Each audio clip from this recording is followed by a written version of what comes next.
Amber and Elaine, I'm so glad to have you back on the podcast. It's been way too long. Can you Yeah. believe my last episode was August of 2024? Oh It, my God, that's crazy. yeah, it really doesn't seem that long. No, it doesn't. It's just been a busy year. I got married, everyone. Woohoo. Woo-hoo. So yeah, that was cool. But yeah, I guess things have just been kind of busy, so I haven't dedicated the time that I have wanted to the podcast, but I am looking forward to getting back into it. And I have a really good case today for you guys. Awesome. I have been waiting and waiting and waiting to solve some mysteries. I'm ready to get back at it. All right. Awesome. Well, so I have prepared some details for the case that I was thinking I could just go ahead and read what I have, and then you guys can react to it, and then we can discuss. Does that work for you? Sounds good. Okay, Sounds great. perfect. Yeah, so this one I discovered recently. It's a case from 2015. And ever since I read about it, I have been really thinking about it. It kind of left a mark on my heart, not to be dramatic. But yeah, I've been thinking about it a lot, so I'm really interested to hear your guys' take on it. Mm-hmm. Cool. All right, I'm going to go ahead and start with the information. Feel free to interrupt me, but let's go from there. Okay. Okay, so today's story begins like so many others. Quietly. A woman goes to work. She comes home. And then she vanishes. No screaming headlines. No flashing lights. Just absence and questions. This is the story of Mahfuza Rahman and the quest for her justice. So it was December 8th, 2015, a chilly Tuesday in New York City. 30-year-old Mahfuza Rahman was an associate nurse at Bellevue Hospital, and she had just finished her shift. She made a stop at Hunter College the next day. She was studying nursing there. And then, like any other day, she returned home. Mahfuza lived on East 198th Street in the Kingsbridge Heights area of the Bronx with her husband, 30-year-old Mohammed Chowdhury, and their daughter, who was 9 years old at the time. She was known to be private, deeply religious, and committed to her faith, Islam, her work, and her child. Mahfuza met her husband Mohammed in their native country of Bangladesh. Bangladesh is a small, densely populated country in South Asia, located on the Bay of Bengal and bordered by India and Myanmar. Known for its lush greenery and many rivers, it's home to the Sundarbans, the world's largest mangrove forest and habitat of the Bengal tiger. The capital is Dhaka, a vibrant, bustling city. Despite challenges like poverty and climate vulnerability, Bangladesh has made major strides in areas like education, garment manufacturing, and technology. Its culture is rich with Bengali traditions, music, food, and a deep history tied to its independence from Pakistan in 1971. So Mahfuza and Mohammed moved to the United States after their daughter was born. December 9th. As I said earlier, Mahfuza attends a class at Hunter College where she worked on obtaining her bachelor's degree in nursing. She had previously studied chemistry in her native Bangladesh. In the United States, she got an associate degree at LaGuardia Community College before transferring to Hunter. The first sign that something was amiss in this case was on December 10th, 2015. Mahfuza is supposed to return to Bellevue Hospital for her shift, but as her start time comes and goes without any sign of her, her coworkers begin to notice. That kind of behavior was unusual for Mahfuza. She was punctual and reliable. So, her colleagues called her husband, who was listed as an emergency contact for her. They wanted to make sure Mahfuza was okay, first and foremost. It was then that they would learn some upsetting news. Mohammed told them that Mahfuza had flown back to Bangladesh. Her parents, he explained, had been seriously injured in an accident. Because of that, she left quickly and urgently. No time for goodbyes. Mohammed apologizes. He'd meant to call them and let them know, but given the urgency of the situation, he hadn't gotten around to it. The hospital staff thanks Mohammed and asks him to have Mahfuza give them a call and keep them posted. He agrees, and everyone goes on about their day. So 4 days pass. By December 14th, with no word from Mahfuza and no return to work, hospital police decided to check on her. They visited her apartment. Mohammed greeted them, but now his story had changed, albeit slightly. He said that Mahfuza had left that morning, not the 9th. Still, he said Mahfuza's parents were critically injured and not expected to live. She went back to Bangladesh to be with them.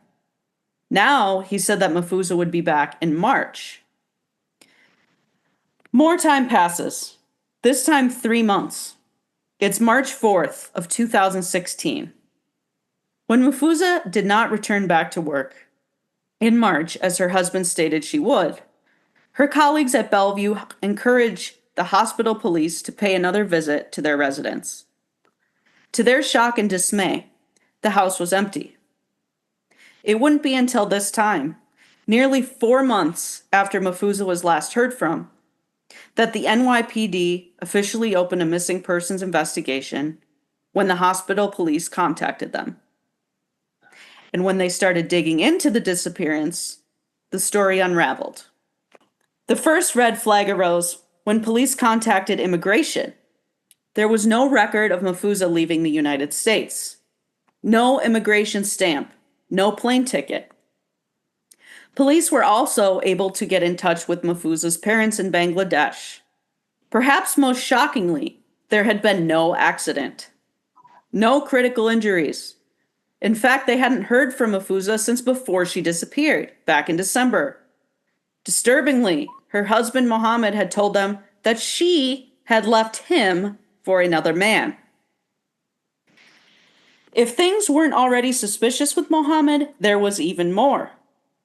Authorities determined that back on December 10th, 2015, the very day Bellevue Hospital police paid a visit to Mohammed and Mahfuza's apartment, Mohammed had taken the couple's 9-year-old daughter and boarded a plane to Bangladesh. Oh, no. When police searched the family's Bronx apartment, they noticed something odd. The basement was flooded from a pipe that had burst, and the walls had been freshly painted. Also, the patio outside had been recently poured with fresh concrete. So, they tore it up. But Mahfuza wasn't there. What they did find was telling. Her clothes, her passport, her credit cards, her wallet, all still inside the home.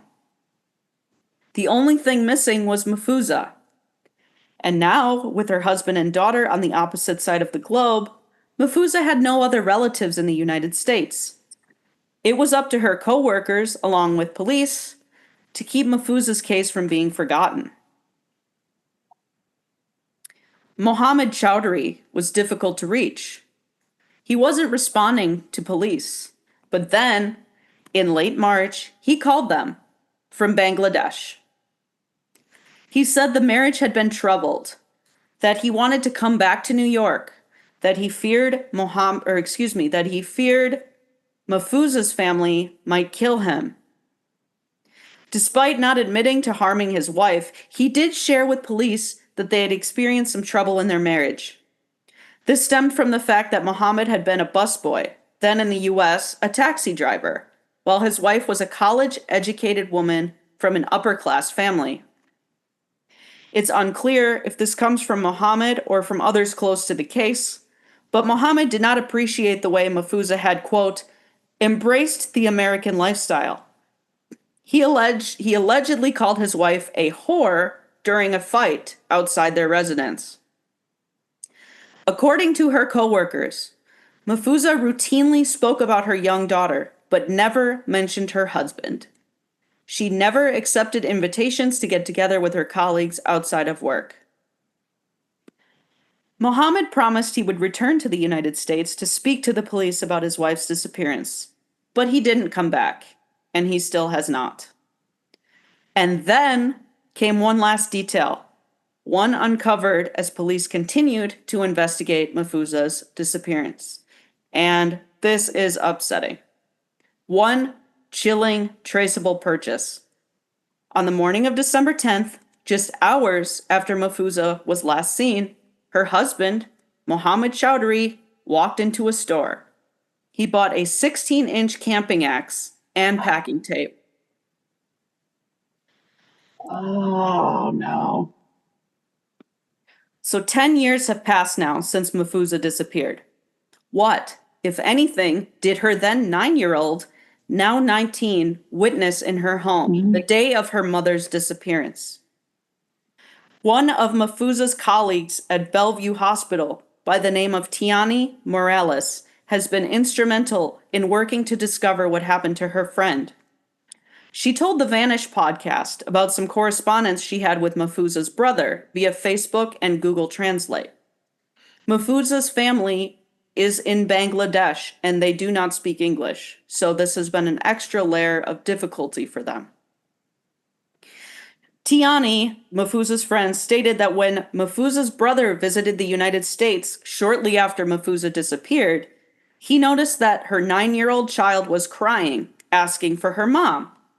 Her father, Mohammed, allegedly remarked to Mahfuza's brother to, quote, not make a big deal out of this. She'll be okay. Wow. Mahfuza's brother also alleged that Mohammed had called their family in the months following her disappearance, stating, Ma, referring to his mother-in-law, it's been 40 days, as if to tell Mahfuza's mother it's time to move on.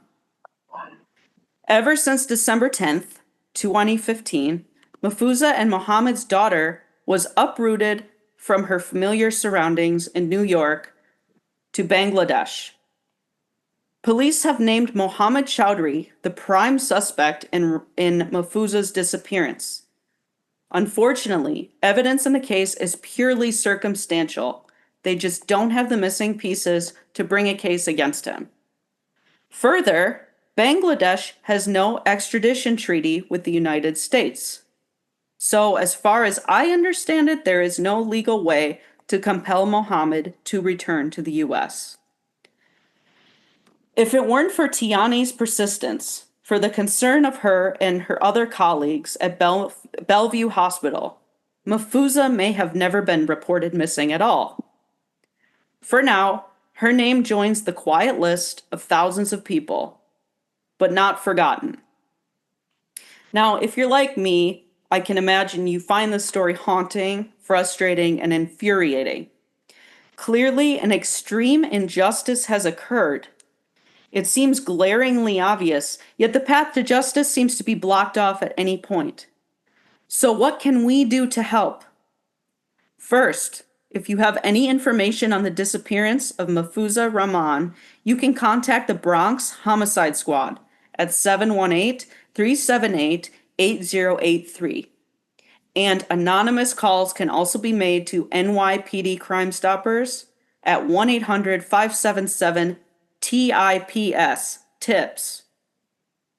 Second, if you would like to follow Mahfuza's case, you can join the Facebook group called Justice for Mahfuza Rahman, run by her colleague, Tiani.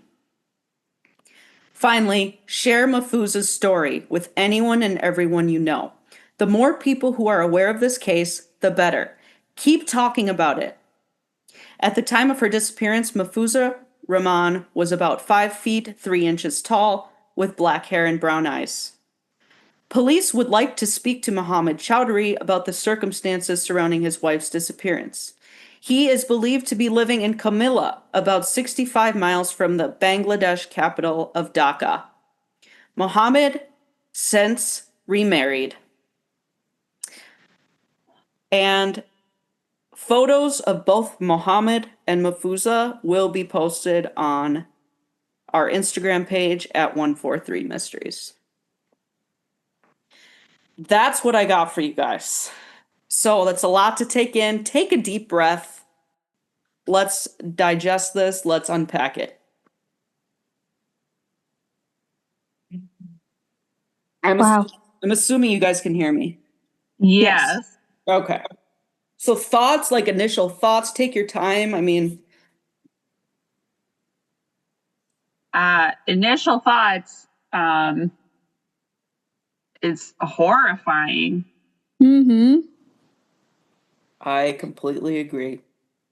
And incredibly frustrating that it seems so obvious what happened or who's responsible for her disappearance, and there's really nothing that can be done.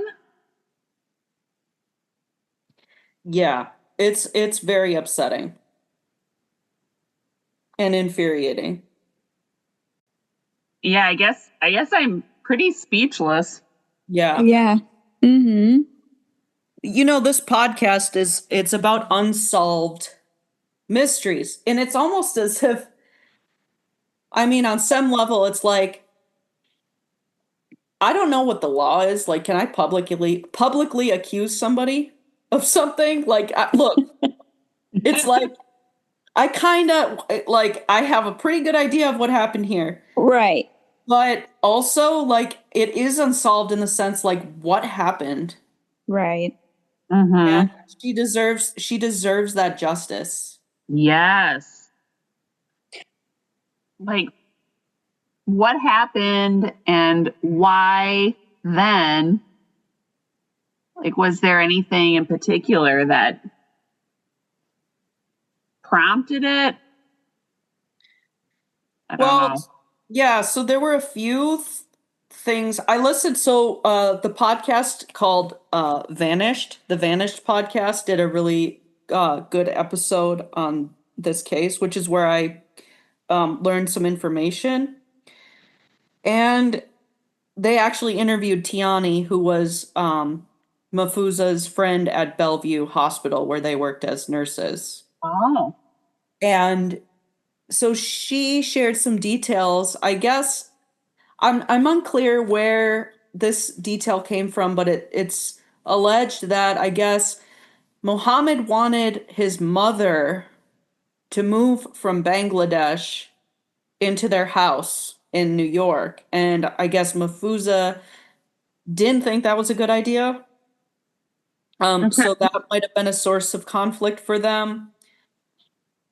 Also, what else was it? There was something else. Yeah, the part about her, he didn't appreciate her embracing the American lifestyle, Mm-hmm. which to me just feels like, okay, so this man felt just like entitled to her. Right. Yeah.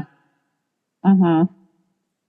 And there was one other thing that Tiani shared on this podcast, who was her friend again from the hospital. She said that one time Mahfuza showed up to work like with her hair down and she had makeup on or like lipstick or something, and she looked really pretty. And Tiani said something like, "Wow, you should do that more often. You look great." And she's like, "Oh, it's hard for me to do that." Mm. Which makes me think he was like, he sounds like controlling, and he sounds like, oh, like if I'm guessing, this is all alleged, okay? But it's like he's one of those guys like, oh, you can't look too good for other men. Like, Right. Yeah. Yeah, like he's jealous. yeah. Possessive. Mm-hmm. I'm also really curious of the circumstances of his new marriage. Yes. Like, like what does his new wife, what is she aware of? Does she know he was previously married? Was she in any way coerced? Oh, 100%. I worry for her. Well, yeah, absolutely. And I'm also thinking about that daughter. Like, Yeah. here you have this 9-year-old girl. You have a 9-year-old girl. All of a sudden, her mother is gone. Let's say she didn't even witness anything. Who knows what she saw or didn't see? Yeah. But let's say she didn't see anything. So you as her father, her mother's gone. And then 4 days later, you take her out of school. Now keep in mind she's grown up here grown up in New York. She's Yeah. grown up in America. And by grown up, I mean she's lived her entire life up to Yeah. that point. So you take her away from her friends, you take her away from her school, you take her away from everything she's known. She doesn't, her mom's gone, and you take her to a foreign country, and that's it. Like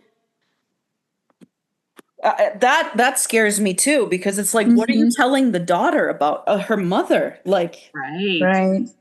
she remembers her mom. Like, she has to remember her mother. She was 9. Oh, yeah. Right. So I'm curious about what her life is like now. 10 years later, she's an adult now. Like, does she wonder what happened? What's her father trying to say? Like, did her father just say, oh, she left me for another guy, she abandoned us? Like, Right. does she Right. not know? Yeah. And Is she aware of? Right. I suppose unless, if that's what she was told, is that her mom just left and now they're in this other country, I suppose, unless she Googled her mom's name or something, maybe she doesn't even know. Yeah. Yeah. Mhm. I'm kind of confused too, like how you said they left December 10th and then nobody knew that Muhammad and the daughter were gone until March. Yeah, so my understanding of it was, so she's last seen on the 9th. Mm-hmm.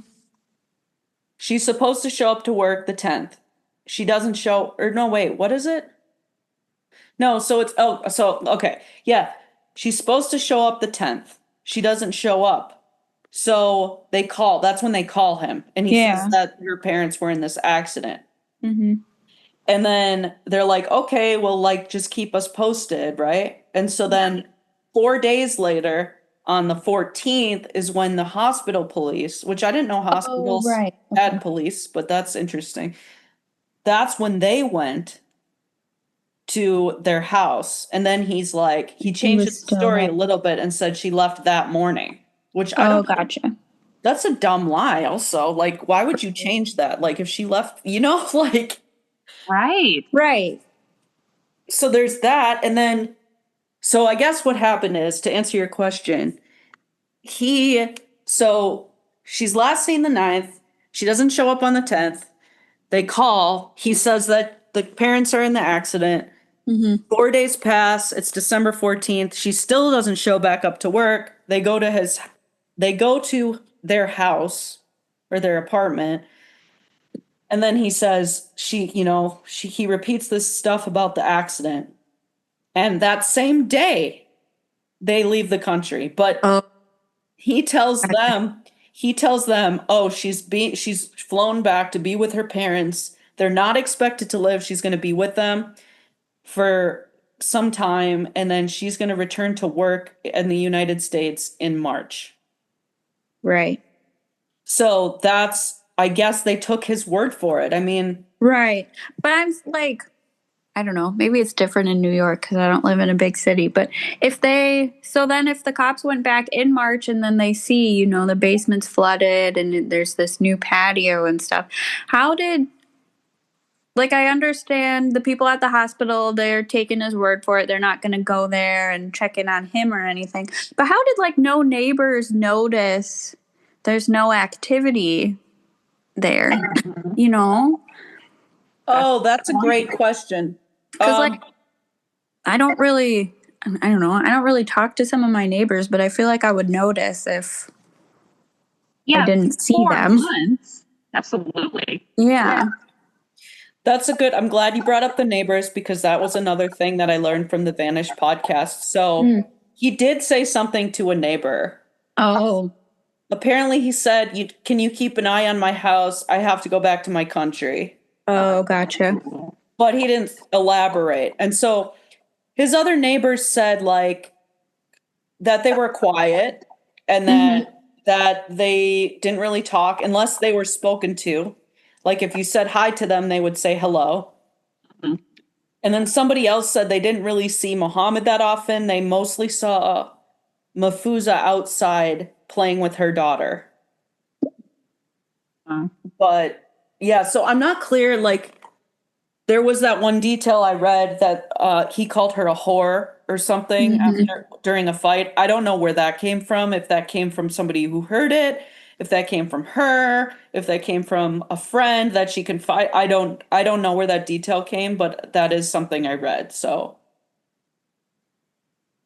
hmm. So that's what I know about that. Sure. Yeah, it's an upsetting one. I also worry for the daughter. I mean, now that she's 19, did you say? She would because she was 9 in 2015. So Yeah, yeah. so she'd be 19 now. I mean, I have to wonder if she is questioning things, but she's fearful of her father, Mhm. you So know? yeah, I mentioned in the when I was reading the thing that this woman Tiani that used to work with Mafuza, she was trying to communicate with Mafuza's brother on Facebook and using Google Translate. And I guess Mafuza's brother said like at the time, I forget what year this was, but he hasn't been in touch. Like they haven't heard or heard from their why can't I speak? They haven't heard from the daughter in like over a year. Hmm. So Oh, he's keeping her from them, is my understanding. Right. It sounds to me like he's isolated her mm-hmm. and That's I just can't that's imagine. scary. Uh-uh.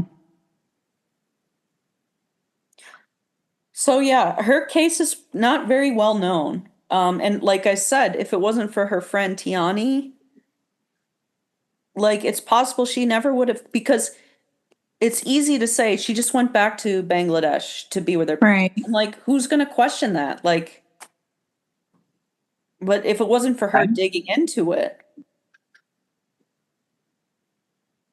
Yeah, that's incredible. I think the chilling. Thank goodness for that. Do we want to talk about his purchases on the December 10th, the day after she was last seen? His 16-inch camping axe and packing tape. Mhm. Yeah. That gets me. Mhm. Yeah. Ugh.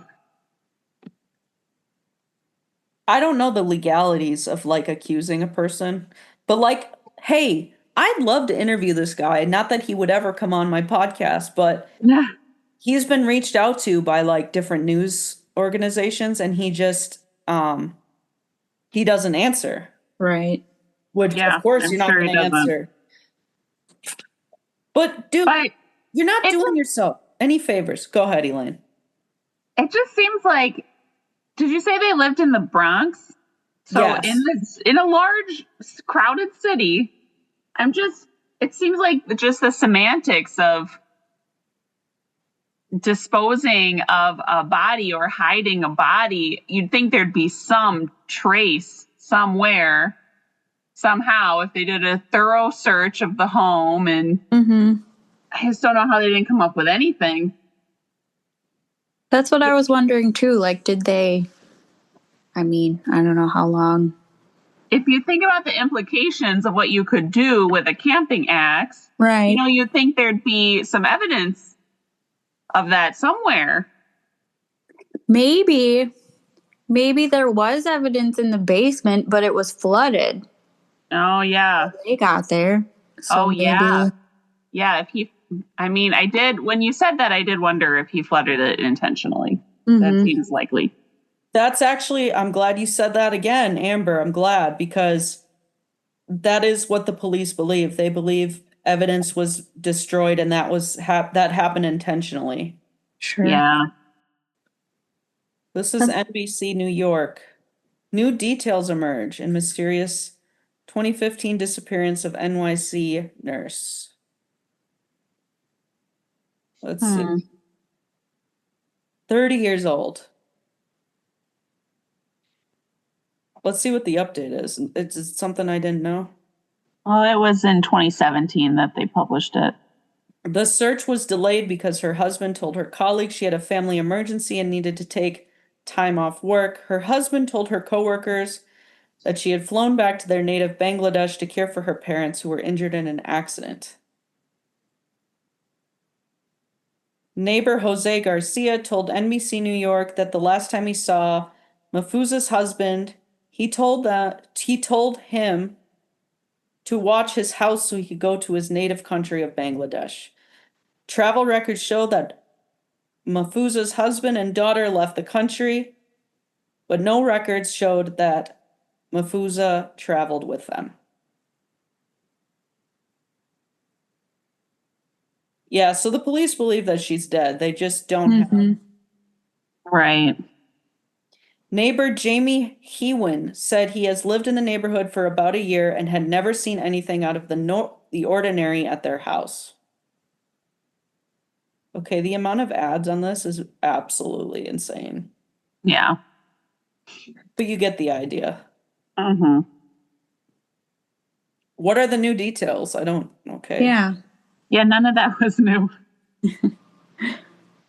Or I'm just so good I covered it all already. Anyway, I haven't been able to really stop thinking about this one, you guys, because she's been entering my mind since I read about this. It's just crazy to me that It is. it's just like she was just erased almost. And it's like and I don't mean nobody, like obviously her family cares, her friend from the hospital cares, but it just seems like such an injustice that this woman is just gone. Her daughter is like been isolated to this other country and she's just like, that's it. There's nothing that can be done. Mm-hmm. And it bothers me. It's very chilling. Yeah, this is one that is going to stick in my brain for sure. Yeah. All right, I'm going to share a couple real quick things and then we'll wrap it up. Does that work? Yeah. There are questions tonight about a woman who hasn't been seen for almost 3 months. Her co-workers are suspicious, so they contacted police. CBS 2's Valerie Castro has more now on this developing story. Detectives emerged from this home in the Bronx with what appeared to be documents and a computer tower, all seized as evidence in a missing persons case. I'm very concerned. I feel like really nervous right now about it. Neighbors wonder when they last saw the woman who lives there, 30-year-old Mahfuza Rahman. Police sources say she was last seen by coworkers at Bellevue Hospital, where she works as a nurse, back in December. Around that time, they say Rahman's husband told them she'd gone back to her home country of Bangladesh for a family emergency. But after a lengthy absence with no word from her, the coworkers went to police. A neighbor spoke to the woman's husband several months ago and says he hasn't seen the couple or their daughter since. On December 15th, he told me, what's my house? I got to go to my country for 2 weeks. That's it. It's the last time. Did he tell you why he was going? Vacation. Investigators searched the property over the weekend and even dug up the front yard. They're looking for the lady body. Monday, they looked through the home with flashlights. It appeared as though the power had been shut off. Police do have evidence the woman's husband traveled out of the country with their daughter, but it's still unclear where she might be. Police sources say investigators also brought a cadaver dog here to the home on Sunday, but found no evidence of foul play. Reporting in the Bedford Park section of the Bronx, Valerie Castro, CBS 2 News. I always like kind of showing a couple clips because I feel like then it puts you can kind of see things, you know? Yeah. Yeah, I was curious what her home looked like. Yeah, that's not how I pictured it at all. So you'd think I don't know. It's just, somebody would have heard something. yeah, you live in the city. These homes are like, your neighbors are right next to you. You're surrounded by people who can hear. Yeah. That's what's so. And that front yard that they dug up was tiny. So, like, Yeah. It's interesting that they didn't find her there. mm-hmm. I hate to do this. I hate to say this because it's dark and it's grim, but if I had to guess, I would say he did something to her in that basement. Mm-hmm. Yeah. And then he used the axe. I mean, I'm sorry. I know this is awful, but like he used the shit that he bought to do something to her body and then concealed it and somehow got it out of the house. And then he Yeah. started the flood. God, is it bad that I'm like accusing this guy? I mean, No, I it's don't. an opinion, okay? They can't sue me over that, right? I don't know how the No. law works. I don't think so. But that's literally the only there's not But a that's lot. the thing. There'd be the sounds of it happening. And even if there was a way to avoid that, there'd be the DNA evidence and blood evidence. And even if he concealed all of that, how do you even get the body out of there surrounded by people in the city? Well, that's my Like I how, hate to, where, how would, I just don't know how you could achieve that and not be caught. this is awful and it's graphic, but so skip ahead if you don't want to hear this to my listeners. Just go ahead. You have 3, 2, 1. I'm wondering if he used the axe to dismember her. Mm-hmm. Well, and I wonder that same thing, but that's still a quantity of body parts to get out of the house, you know? Right. Yeah. That's true, but and then the podcast, the Vanished podcast that I mentioned earlier, they said like the host of that said something like, you know, if any of his friends or anybody that like acquaintances remembers helping him move something, you might not have even you might not have even known what you were helping move. But That's he true. he just said, "Will you help me with this or something?" Well, and then too, the other horrible thing that I keep thinking is I don't know how like I don't want to say it meaning, you know, that I think that that's what she is or anything, but how does their like garbage collection work? Mm-hmm. You know, Yeah. could he have taken the parts? Mm-hmm. Yeah. Is it like a dumpster? Right. And Yeah, that's a good question. And I know what you mean. It's so horrifying to think about. But that's what I wonder because of the axe that he purchased. Mm-hmm. Right. I kind of don't understand the tape. Like, why? I mean, maybe if you're going to wrap up dismembered pieces. God, yeah. No. God. That would keep everything contained. Sure. Her poor family. It is just horrifying. And like for them to be like basically isolated from the daughter. Mm-hmm. And then like you don't speak English. This happened in the United States, a country around the world. Oh, it's just here, let's check this one out. Tonight, police are intensifying their search for clues 2 years after a nurse disappeared. They are desperate for any information because they now fear that nurse could be dead. Eyewitness News reporter Stefan Kim is outside Bellevue Hospital to explain why investigators are taking a closer look at this missing persons case. Stefan? Well, Joe, that nurse was last seen here at Bellevue Hospital. Police, meanwhile, say her husband provided them with incorrect information about her whereabouts. He is now out of the country, and detectives say they have learned that he purchased with his credit card around the time of her disappearance a camping hatchet and packing tape. Mahfuza Rahman from the Bronx, 30 years old when she went missing 2 years ago, a nurse at Bellevue Hospital, where she was last seen by a coworker on December 8th, 2015. Cops say she made it home to East 198th Street the following night, but she never showed up for work the day after that.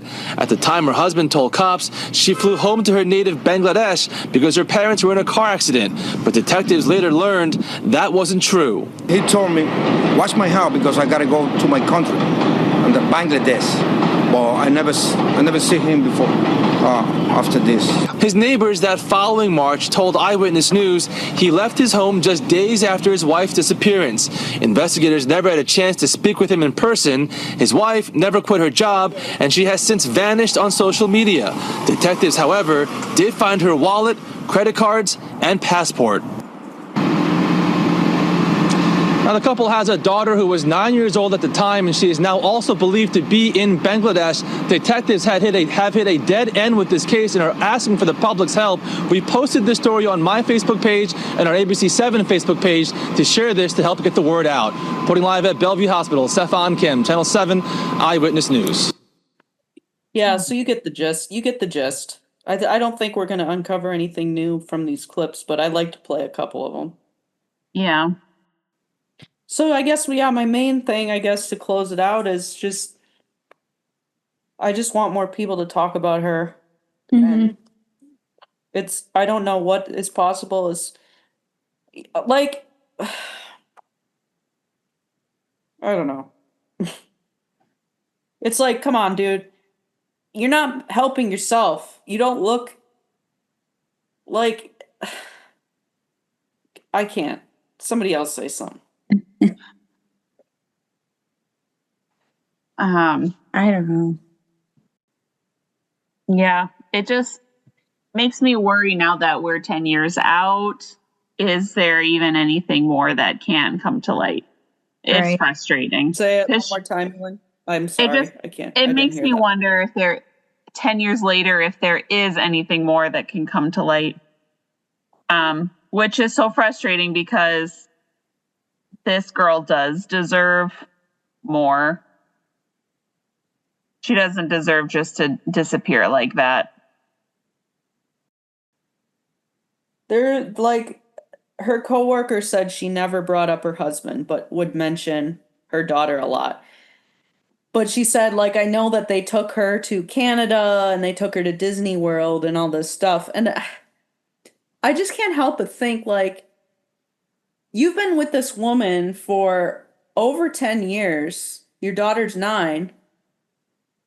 Think of all the time they spent together, all of the, things they must have gone through, and, to just erase her from the earth. Allegedly. It's just, it's, I don't even know. It's horrifying. It's horrifying. Yeah. It is. I think any final thoughts before we close it out? I think I said mostly of what I wanted to say.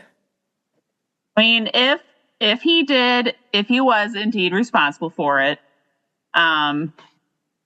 like you said, to be capable of doing that to someone who you've shared your life with for so long and had a child with and had a family with, that is psychopathic behavior.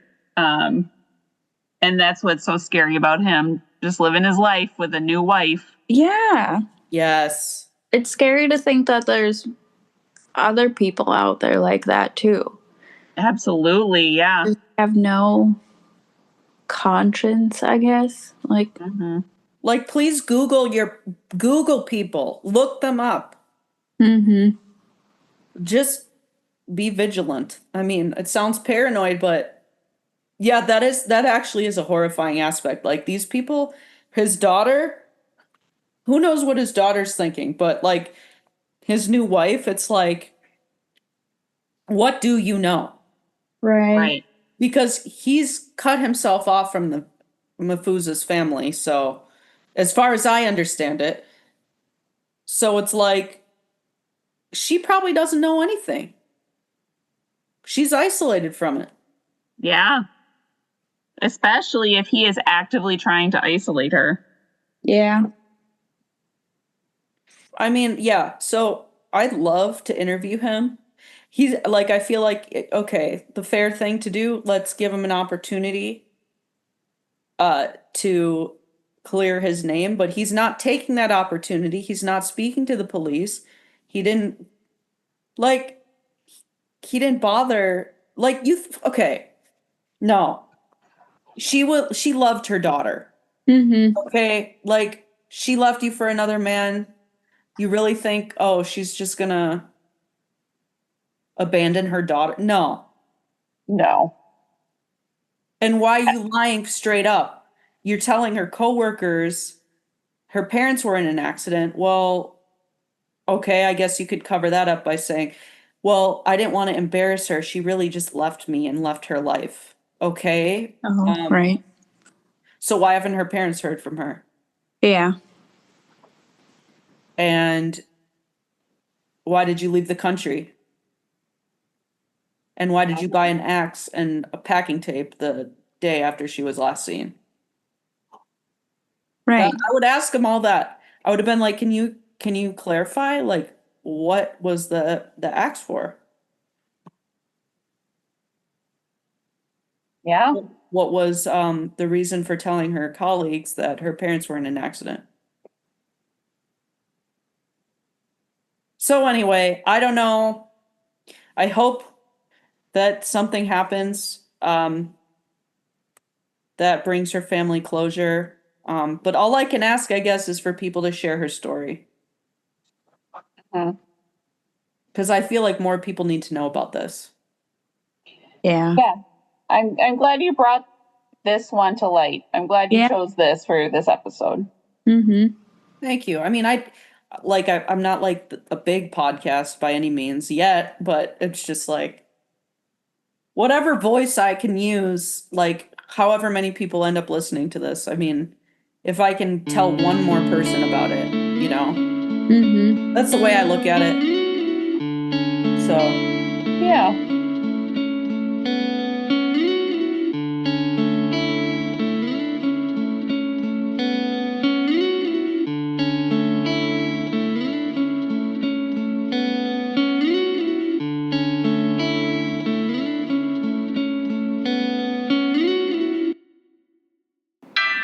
1 minute and 43 seconds is dedicated to my number one fan.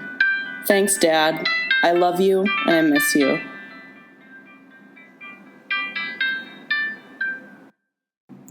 This podcast has been approved by Skipper the Cat. Right, Skippy?